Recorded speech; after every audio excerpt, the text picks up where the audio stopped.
Hey everybody, it's Dean. I've been looking forward to this podcast because we're probably gonna tear a few things up. Hopefully, I'm with Paul Gibson, who's a leadership coach, and we're going to talk about coaching. We're going to talk about the business of coaching, but also some of the challenges that a lot of businesses face that coaches can help with. So this is good episode if you are a coach, you're a business owner, and you're trying to grow a business and facing some of these challenges. It's worth listening in for this one.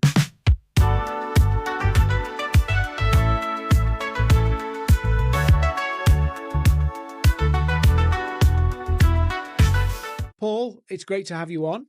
Thank you, Dean. Nice to see you. You too. And you're not a coach who's, just done the qualification. You've got the scars that you help people avoid, right? Do you want to just give people a little bit of your background? Sure. Yeah, thank you. And thanks for having me. I'm a coach with many years behind me, to be honest. My career started in the 80s, probably before many listeners were born. But I started working after school. I didn't really qualify for anything. School was a bit of a difficult situation for me. I did some O levels, which I think are GCSEs. A levels were a bit challenging, and a university was beyond me. So I started working in a bank, which was not good for the bank, frankly. I left there after 3 years under a minor cloud of not being able to count money, which wasn't good for the situation, and went into publishing, went into newspapers, started selling advertising. And I didn't know whether I could do it, but I thought, well, what can I do? So I go and sell something. So I started selling space, and you need imagination to do that. But I did that, and that went well, surprisingly. I didn't know I could do it, but I did it. And I rose up through the ranks to managing director by the time I was 31, I think. Anyway, my first big job was in Yorkshire, which was about 100 people and print press and several papers around Yorkshire, which was great. Loved it. And I learned as I went along. I learned. I just took the falls, took the knocks, kept on going, and I got there and made it work, but it was challenging because I did arrive with a bit of imposter syndrome. I got the job, but at this, in the back of my mind, I was thinking, I got through this, but can I do it? When am I going to get found out? Am I gonna get found out? Those little things on your shoulder where you think, "Oh my God, I've bluffed it this far. Now look what I've gone and done to myself." And at that time, it would have been great to have a coach, but in those days, I think it was 1996, coaching wasn't really a thing. But I pushed my way through, got success there, did a few other CEO jobs in newspapers, then decided to run my own businesses. So I launched a few different things from magazines to engineering, did some champagne, which was, don't do champagne, that's not a great business. Well, not for me anyway. Profits get drunk very quickly. And then had a video production business, which was great fun. But in 2011, based on my experiences of building boards, building companies, I started doing a little bit of coaching on the side, doing some consultancy, and I loved it. It was my happy place. And I think looking back, I was able to build businesses and be successful in the corporate world by coaching my team, by working with them, by getting them out of their comfort zones, by stretching them, by giving them some advice, by holding them to account, by challenging them. And as I grew up, I started to think, what's making me contented? What's making me enjoy the day?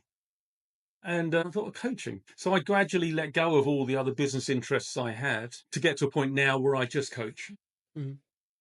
with the background of, dare I say it, 40 years of business behind me. And it's fantastic. And you're right, the coaching industry is booming. You've been in the US for a while, and obviously the coaching industry is much more developed. Even coaching is more accepted, it's more essential to people there. In the UK, it's growing, but it's still behind where the US is. What are you seeing as some of the kind of why do people not get coaching as much in the UK, do you reckon? I mean, it's a good question. In the States, yes, it's very acceptable. Seen as, if you're an athlete, you get a coach. If you want to achieve something in athletics or football or baseball, dare I say it, bit of Americanisms, you get a coach. You have a coach because they hold you to account. They challenge you. They stretch you. They make you go further. They help you when you're feeling down or low. You need support. And in business, that's what happens in America. Most people I met who were of that level, senior level or going into senior level, had a coach or some type of coaching going on or mentoring. And in England, it's coming. There are more coaches, certainly a lot more coaches in the last 5, 10 years have sprouted up. So it's becoming more acceptable. But even some clients I have, they don't want to say they've got a coach. They want me to coach them on the quiet almost, which is Are you people's dirty little secret? yeah. Don't say it, Paul, but I'm going to let you coach me. Oh God! So I keep it under my hat, but that's fine. But they don't want to know because I think some leaders can see it as a weakness, so they need a coach or they have to have a coach to succeed or develop. Mm. Which as it becomes more acceptable, that stigma I'm sure will dissipate and will get into a more healthy situation. But at the same time, always respect people's confidentiality. But I think the openness has brought new people into the market doing more coaching, and I've certainly noticed more coaches coming through. I was just thinking about that. And as you were saying that about, if you look at American culture and British culture, American culture more almost celebrates failure because you're trying. In the UK, failure is like a black mark. And I wonder whether, like, the reason why coaching isn't as quickly adopted here is because it would be admission I can't do it on my own, which is a seeing of I'm failing. I don't know, that just kind of struck me. Is that the reason why we're so reluctant to, or we're slower to adopt coaching? I think there is a reluctance with some people to think I need help. They see it as a bit of a flaw or a weakness, where it's the opposite. To reach out as a strength. One of the worst things you can do is get overwhelmed or overawed or fail or slide. And a lot of the people I'm working with are leaders, and they affect many other people. So if they're not on top form, if they're not coping, if they're not dealing with situations, it's not just them, it's a ripple effect into their business or into their teams. And that can have quite challenging results for the people who work for them. So it's a really important, I would say, wouldn't I, because I'm a coach, to think about, do I need one? Would one be of benefit to me? And find someone that you've got a good rapport with, that you trust, that you think, okay, this is a good person. I can work with this person, because that's when I do I do discovery calls. I think most coaches do discovery calls, which are just a free hour essentially to get to know someone and work through some of the issues that they're feeling challenged by, and see whether there's a fit. You've got to make sure that works, that rapport is built quickly, that trust is there. And once you get into the relaxed state of thinking, okay, this person works for me, then you've got a sounding board, because it's quite lonely at the top. Yeah. You're up there, and as I say, I've been there. You're sometimes surrounded by people who are looking to you for leadership or advice or opinion, and you're thinking, God, what do I do now? What's my next step? And you don't want to appear to your colleagues, your cohorts, or whatever. You don't feel you can talk to them. So having a coach who is a sounding board, a critical friend, a support, crutch, encouragement, challenge, is so valuable, because you have an outlet essentially. And I think every business owner can relate to that as well, because when you decide you're going to lead and build something, and if you start to, whether you've got employees or not, you're in this position where you're kind of making decisions. And I'm not saying you're making them blind, but there is no right or wrong answer in many cases. Like you have a series of things that you can do. And I think a lot of business owners get stuck going, do I do this? Do I do that? And then fall into the trap of going, let's just let it play out and see what happens. Yeah. Because they can't make a choice. I mean, did you come across that in your career? And do you come across that with clients where it's like, there is this kind of, how do I make a decision when there's Yeah. so many options? Yeah. I mean, there are situations in your career where you're going to come a crossroads. Left? Do I turn left or right? Whichever way whatever I say yes to, I'm going to say no to something else. And that's quite challenging, because what you say yes to is kind of easier, but you don't want that regret hanging around too long. You don't want to be looking back and think, do you know what? I should have turned left. Do you know what? Why did I do that? That was a And so having someone where you can bounce ideas around, we often have there's a simple model called GROW, which is goals, reality, options, and the way forward. So goals, what you're looking to get, how you looking, what you're looking to achieve. Reality is what's the situation now? What is the reality? O, what are your options? So you look through, maybe discuss 3 or 4 different options, and then W, you find a way forward. And it's a simple model, but by just talking about it, just getting it out in the open and saying, okay, this is what I want to achieve. This is my reality at the moment. And that could be cash flow, it could be staff, it could be whatever. These are my options. And just laying down the different options that you've got. And then once that discussion happens and you start to unravel and then and I'm really a sounding board. I'm pushing back and challenging and thinking, okay, well, if you do that, what you're giving up and all that sort of thing, then you can start to develop a way forward. Because it is one of the biggest issues. It's making a decision that you can stick with. Because the worst thing you can do is make a decision and 2 months later you think, you know what, I'm going to go that way. But a lot of people do that. I mean, I see Yeah, this. they flip flop through their business life, and that's a really expensive way of making a decision. Yeah, yeah, and I see it a lot where like people will, and this is common in my industry, right? There's lots of shiny objects. Yeah. Yeah, there's tons of them. There's like, oh, I could do this, I could do this, I could do this. And I see people, and maybe I'll share this story. Yeah, I think I will.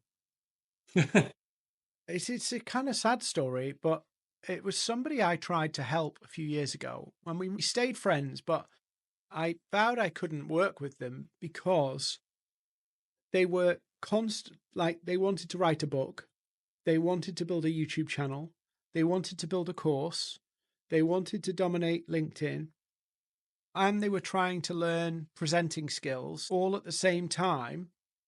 And I said to them, where do you want to end up? And I got the longest possible answer of where they wanted to end up. And it felt like this person was torn between so many goals that nothing would ever move forward. And I had a joke with them recently that they'd still not moved any further forward, but they were still committed to trying to, you know, conquer so many fronts at the same time. And meanwhile, their business wasn't growing. And it was like, in my head, it's hack off half of that off.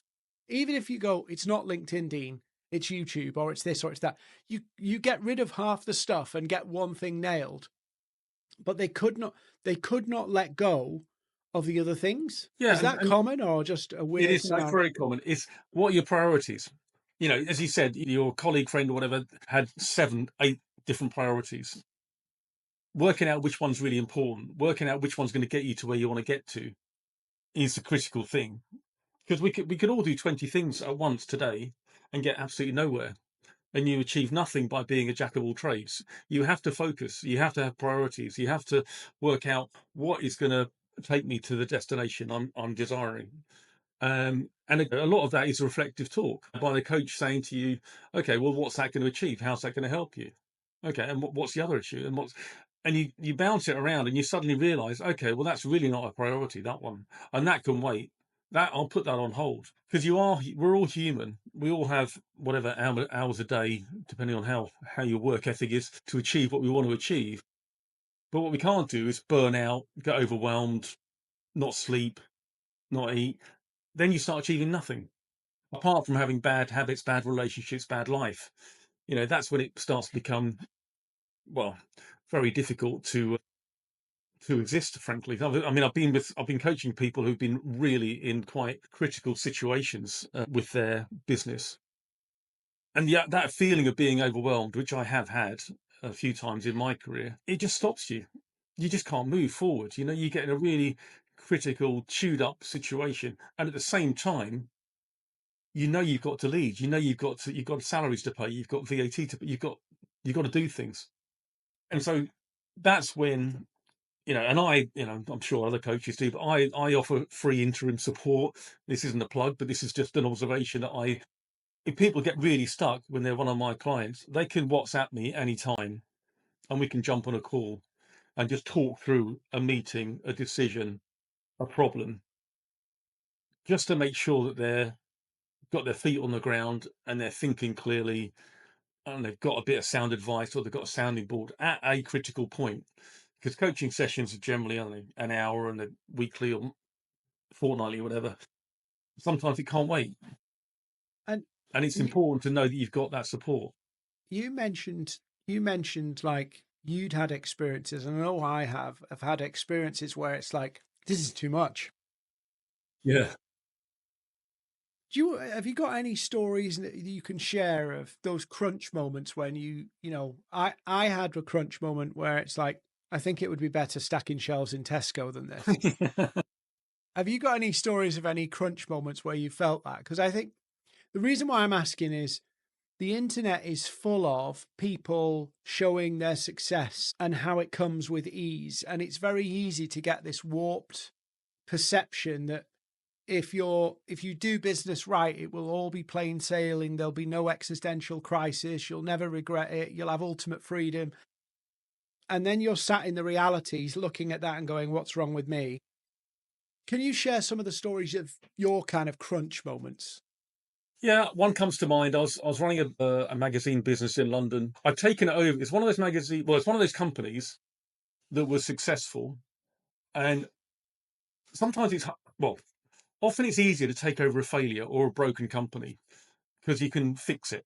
It's not doing well. Expectations are fairly low, so you can get in there and be a hero because you X, Y, and Z in place, and you can sort it out. And I find it hard.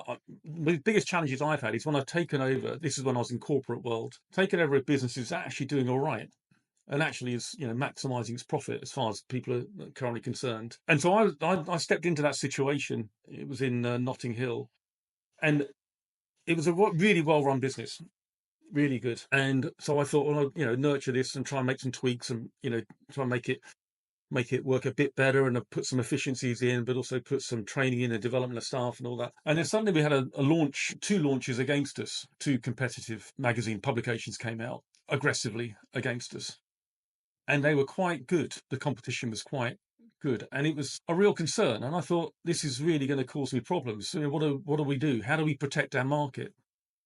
And it wasn't obvious. There was a real difficult period. And obviously the shareholders, the board, etc., were expecting this successful company to carry on because it was big and it's strong and it was market leader. But you're vulnerable when you're a market leader. You're vulnerable to attack or to someone trying to steal part of your market to offer it, better value, cheap. Because whenever you've got a margin in a business, that's the vulnerability. How much money do you make? How can someone do the same thing as you, but do it for cheaper and all that sort of nonsense? And so we had to do some really blue sky thinking, and I had some big decisions to make in terms of how I was going to defend the publications that I had. And we had 6 at the time, big glossy lifestyle magazines in London. And one of the ideas I thought was to expand and be aggressive. So push back, go hard, which is when I get my shit together, that's what I tend to do. So we did. We launched another edition of this. They went after our really strong magazine in Southwest London. And so we expanded our magazine and made our Southwest magazine even better, even stronger. We invested a lot of money in it, more circulation, more editorial, more everything, and made it more attractive, rather than lower our prices, which was the other option to do. But it was sweaty whatever time, it wasn't an easy decision. We got there and, it worked. But it was a really grim, oh my word, what if it doesn't work? What if, the what if scenarios were not pretty, but we got through it. But the sort of point of launch of that commitment of tens of thousands of pounds per month into this new high, well, I'd say a high performing magazine, whatever, was quite a crunch time in my career because I didn't want to be seen as a failure because it was balls. What we were doing was ballsy, to give it the proper business term. Well, you're basically going, somebody's coming for your lunch and we're going to double down and kind of fight them off. Yeah, we're going to go strong. We're not going to, we're going to stand up and be counted.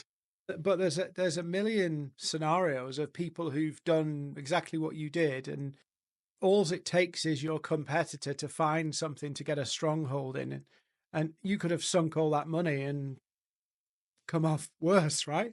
Yeah, but the key thing for me was getting the staff to buy in, getting the staff to be part of the idea, Mm. getting the team to really enjoy the experience of, right.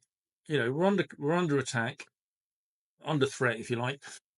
We are going to sort this out, and getting the team involved, getting them to be part of the solution rather than worry about the problem was really, I think, where I did quite well, if I have to say it, if I have to stop being humble for a second. The team really loved the idea of, right, we're going to go after them, because they were a bit concerned. It launched quickly, and we were a bit caught off guard, to be honest.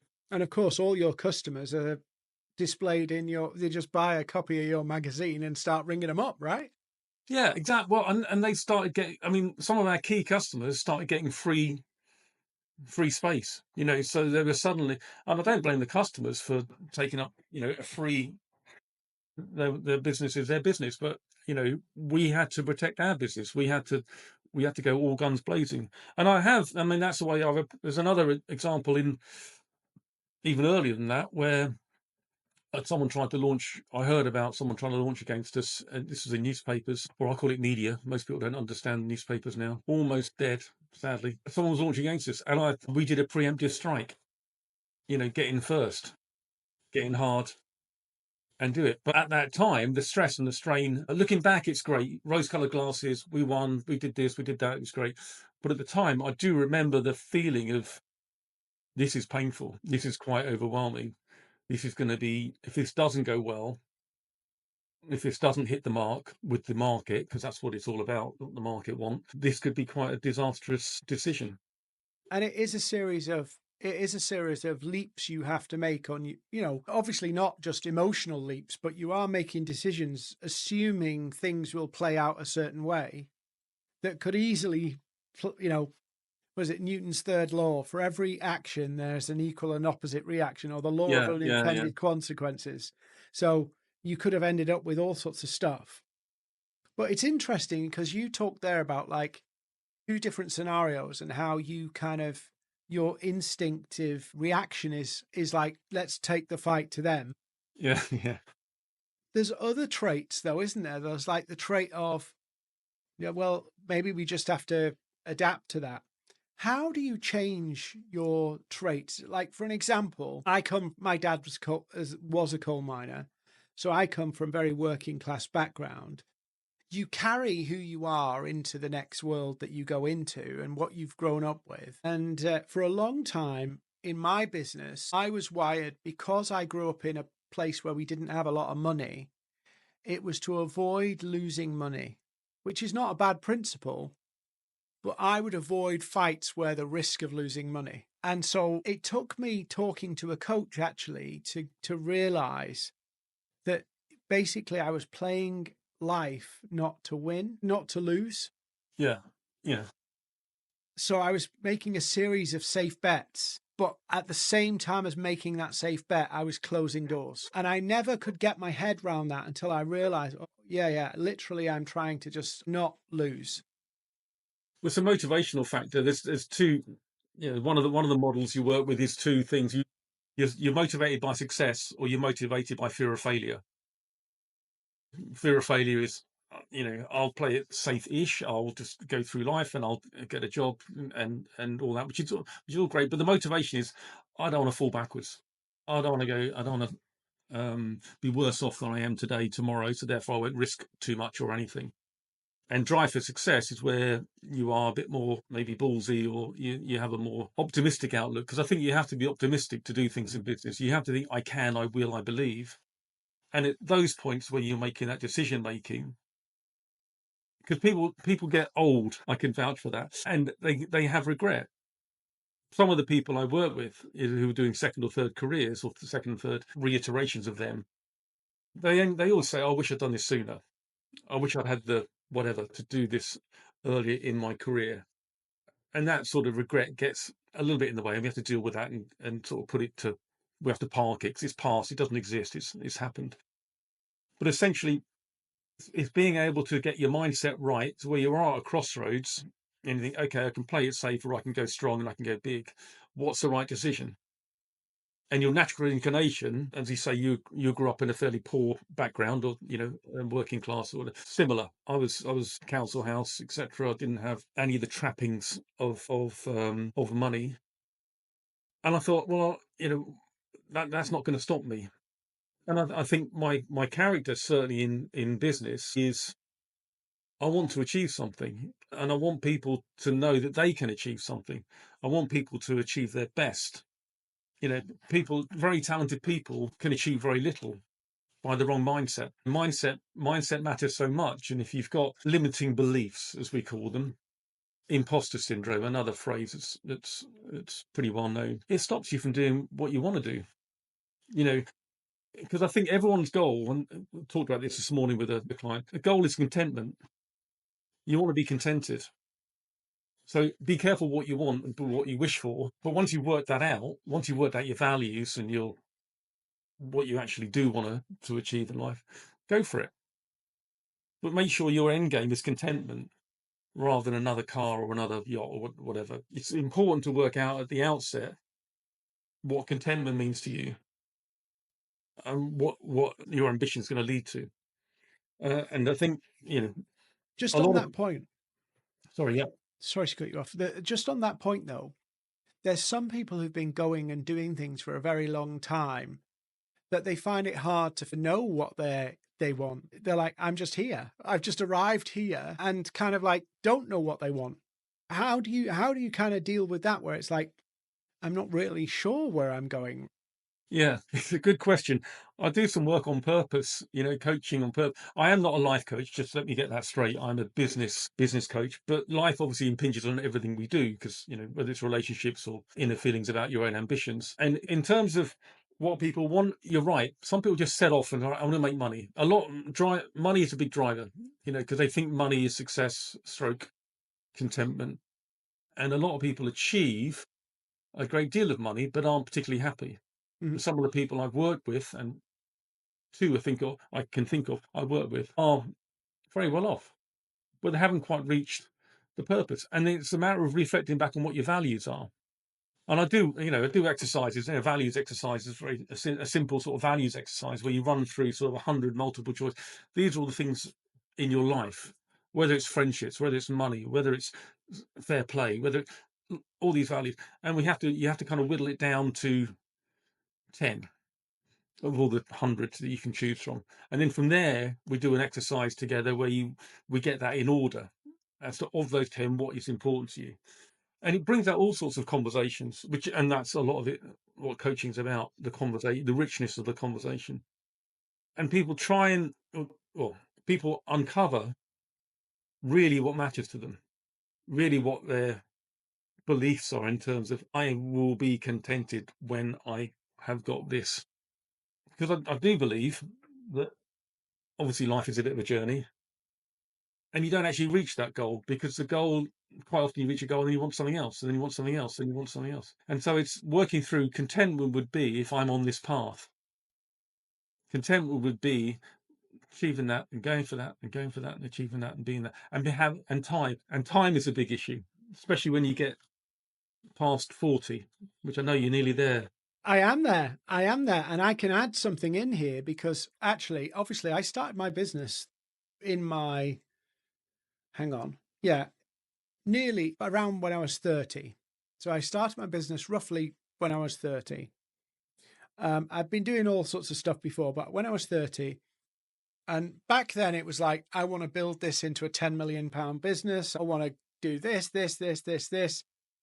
And then I hit 40 and it was like, yeah, I want more time off. I want to travel. It was and I don't know what happened to me because it was like, I'm done with this shit now. I don't know what happened because it's like, yeah. So where are you now then? Where are you now then in your journey? Where are you? Age-wise or business-wise? Both. So I'm 43 and basically, to give you an idea, in my 40th year, I said, we're going to restructure my business so I get more time.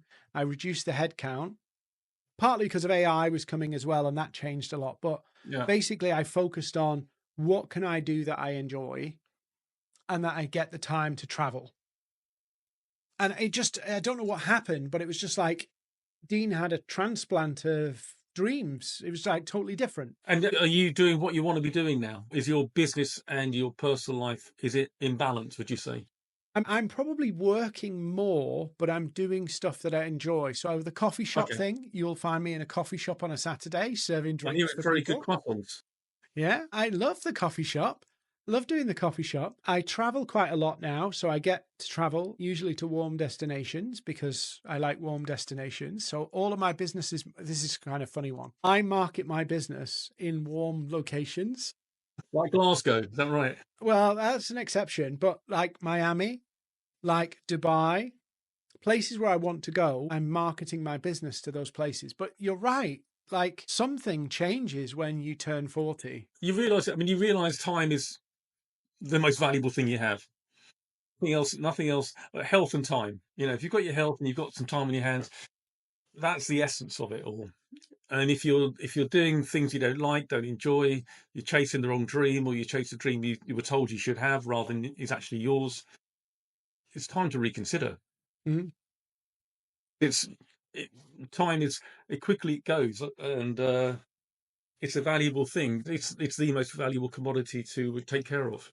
And I think that's coming to what you do and going, right, there's people in their careers, whether they be who are going, right, I'm going to do this business, I'm going to step up into that leadership role. Like time is short. And I think that's where coaching can really make a difference because if you like, don't want to waste time going around learning lessons that you should have. I am a firm believer that you repeat things and you repeat situations and circumstances until you learn the lesson.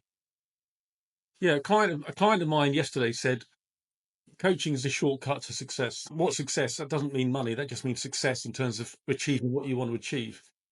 Because you can unravel the mysteries of certain obstacles or certain challenges that you've got with a coach working with you to Mm. help you get to where you want to get to. And that's what I love. You know, I love that sort of moment of enlightenment or whatever when Yeah. you're working with a client. There's something think, do you know what? That's all been a load of bollocks. I'm And now going to. I had one of those moments, and that's why I am a fan of coaching because and these moments of realization come from like very silly things for me. So like I was working with a coach and I don't have it here, but they sent me I talked about the car I wanted when I was first coach, what car I wanted Yeah, and things like that. And it was a Range Rover. I've always loved Range Rovers. And he sent me the Range Rover, a little mini Range Rover, and said, put it on your desk. And every time you're making a decision, ask yourself, is that what the Range Rover Dean would do? And it was giving me an object of going, I'm making a decision right now. Am I making the decision of my future or am I making a decision based on where, to kind of escape that not lose mentality? yeah. Anyway, I ordered a Range Rover. Yeah. And of course, after the pandemic, there was like loads of these kind of delays on parts. So the 3 month wait time became a 9 month wait time. And then I cancelled it. Why? I don't want a Range Rover. Well, but you'd achieved it, so you could tick the box. You didn't need it, but you could have bought it if you wanted it. But that maybe you didn't want it. Yeah, fine. Well, fair So, enough. but sometimes you need those kind of like mirrors that like that's so obvious to me now of like I was operating in one mentality trying to become something else and it took somebody to just pull the mirror up and go, is that what the Range Rover person does? And I was like, no. So is that what broke your mind? Because you had a mindset of no risk, or early on you had a mind. So what changed your mindset from I don't want to lose anything, or I don't want to go backwards. I want to just keep what I've got and not speculate. What changed you from there to what you've become? It was because it was wrapped up with that whole Range Rover analogy, and it was basically me confronting the way I'm doing things right now. Is that consistent with that future person that I see I wanted to be? And it was me almost personifying myself in the new world and going like there's an incompatibility here, and I use that as a measuring stick now of is that what even though Range Rover Dean doesn't want a Range Rover because they get nicked basically. Yeah, It was kind of like the bar to kind of measure myself, and I just constantly use that until it's sunk in. The Range Rover Dean mentality has kind of become almost dominant. and it's important. I mean, one of the things I always work through is, are your goals really your goals? Do you really want that? Is that really what you're after? Because there's one thing having a goal, and I do believe in goals as aspirations, as having goalposts to know where to put the ball is very useful. But at the same time, is it really the goal? Is that really what you want? Because sometimes I work with people who've achieved something and they don't feel any sense of fulfillment. They thought they wanted X, 10 million in the bank or whatever, or they want to achieve this in their career. They want to go from manager to director, and they get there and they don't feel that sense of achievement or fulfillment they thought they would, and they're left feeling slightly empty.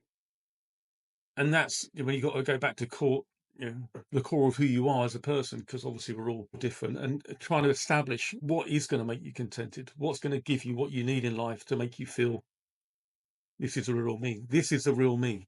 And then the hard bit is and this is maybe something that I didn't get right, is I started building a business, which obviously I changed when I turned 40, but I started building a business that actually I wasn't equipping my team or me to run. So, morale was a problem, accountability became a problem, and I was getting frustrated because it was like, why are these fucking people not doing what I want? And it was like, I was getting really het up because I felt like people were taking the piss and stuff was taking forever to get done. And it was me. Sorry, you were scaling up the business, Yeah. but you weren't putting in any sort of disciplines in place or Yeah. structure in place to make it work. Basically, at the time, I was just a shit leader. We've all been there. Yeah. Like the expectations I had for people, what the outcomes were, accountability, who was in charge, why we were doing stuff. Oh my God. It's so obvious now, but people had no idea why we were doing things. Well, the thing I come up against a lot is people are good at a job. They're great accountant. They're a great salesperson. They're a great engineer. They're a great whatever. And they get promoted into a leadership position because they've been good at their job. And they don't get the support, training, guidance, coaching, whatever. And they start to flounder a little bit in leadership because they don't really know what leadership is about and what it means to lead people successfully. And then they start to wobble a bit. And you go from having this great salesperson or this great accountant doing great things for the business to becoming a very average or limited or even bad, dare I say it, leader. And that not only affects them and their personality in terms of their confidence, but also their team. Leadership is a ripple effect. It's a drop in the ocean. If it's dropping, it's good. The ripple effect is brilliant as it goes out across the company. It changes the culture. It makes everyone feel good and positive and have a vision and all that. If it's bad, it has the same thing, but it's in the opposite vibe, if you like. Still ripples out across the business. And scaling up, when businesses scale up and they promote people, they bring people in with limited or no leadership experience. That's when the real issues. It's not the scaling up that's the problem. It's the lack of leadership within the business at the various layers that is a massive problem, and that is solvable. And that's where, if you like, sweet spot for me, because having scaled businesses, having run businesses, where we had to go from 50 to 100 in a short space of time, where we had to put in benchmarking and leadership roles quickly, and try and get people up to speed. It's hard, but you can get the right support around you to make that happen. But what you don't want to do is damage, upset, even that sometimes ruin someone's career by over promoting and under developing. That I see as one of it's a criminal. I call it the crime of the centuries, where you have a good person and put them in a leadership role and watch them flounder, and then the business flounders, and then everyone gets grumpy, and it all turns a bit nasty. Can do anyway. Yeah. No, it's obvious things that when you're in it, you don't see it. No, true. Well, that's why I sort of waving on LinkedIn or wherever to say, think about the leadership you're in your business. It's not the person; it's how they're being supported or developed. Quite often, yeah, and because sometimes, if you're a sorry. manager, it's like do this, do this, do this. It's more task led, whereas leadership's about like a culture as well, isn't it? It's a way we do things. It's how we're going to do things. It's how we solve problems. Yeah, you want to get people to want to do something rather than have to do something. Mhm. Leadership is giving people purpose and vision, and to get them to buy into the direction that you're headed, or the company's headed, and get them to feel part of something. There's a very, very old phrase, and which I love, about vision, which is about. Have you heard the one about NASA? In the guy in Anyway, someone Yeah. was in the bathroom cleaning the bathroom floor. Sorry, I call them. Being American there. Toilet floor. They were cleaning the toilet floor, mopping it, and the guy was coming in. The guy went in to go to the loo and said, "Oh, what do you do?" And a response would be, "I'm a cleaner. I clean the floor." That would be a normal response to that question. How you doing? What you're up to? But his response was, "I helped put a man on the moon." That was the cleaner's response. I helped put a man on the moon, because he saw his part in the overall vision of NASA as what they were trying to do. It's a very old story. Whether it's true or not, it doesn't really matter. But the idea of people buying into a Yeah. vision. And I'll just give you one more, if I may, which I used to use a while ago, of the stone. You know, the stone cutters, the No? stone cutter story.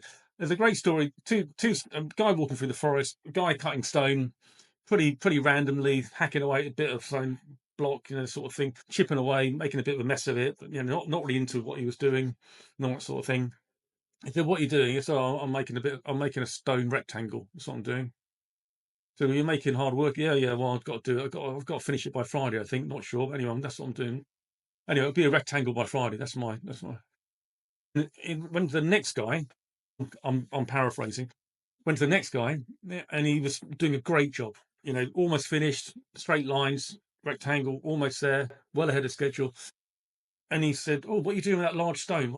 And he said, "Oh, I'm helping building a cathedral." And because he had that vision of what the purpose of his job was, he was enthusiastic and into it, because he was helping building something magnificent. And it's that vision that gave him the energy to do the job properly. The other guy had no idea what he was doing. He was just cutting the brick, or cutting Mhm. the stone into a shape, and that was it.